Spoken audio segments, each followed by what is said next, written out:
Now, the Bengal Panchayat election death toll at the moment stands at 19. MHA, which is the Home Ministry, sources have said from Home Ministry no violence happened in the booths which was controlled by them during the Panchayat elections. MHA sources have told India Today no untoward incident or violence took place in the places where the CAPF was deployed. If there were attempts, they were immediately countered. The CAPF were to be deployed in sensitive booths. Respective DMs had made the deployment plan and stationed the CAPF in the booths, and that plan was chalked out by the district magistrate. MHA also says out of the 825 coys of the CAPF requisition which was made to the state, the remaining force was still on its way to the state. This delay caused by the non-cooperation by the government. This is what the sources have told India Today from the MHA.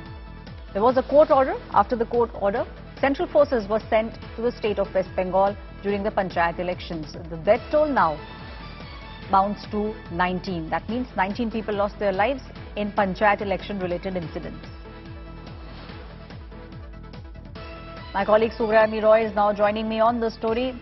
Suryagini, one of the things that we are seeing is a blame game that's taking place between the TMC and the other parties. The MHA now very clearly saying that they had given out the troops and those troops were then deployed by the given DMs.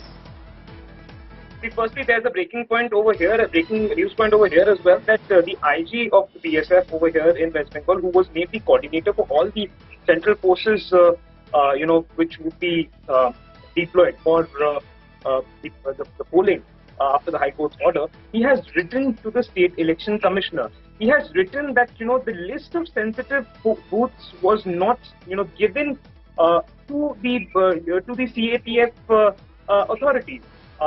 What we do understand from our sources is that the CAPF authorities, especially, the ones who were calling the shots for the deployment, they are of the opinion that had that list arrived, they would have been able to, mark those zones as well. Secondly, what MHA sources, they indicate is that, no violence took place in those booths where the central forces were deployed. So that is a huge, statement that is coming in from the sources of the MHA, especially at the backdrop of what happened yesterday. Right. We saw the violence that took place in various parts. Many people lost their lives, and the MHA is of the opinion that wherever the central forces were deployed, after the court's order only, violence did not take place in those. Back to you. Thank you, Suryagini. My colleague from Kolkata giving us all the details with regards to the poll violence that took place during Panchayati elections in the state of West Bengal.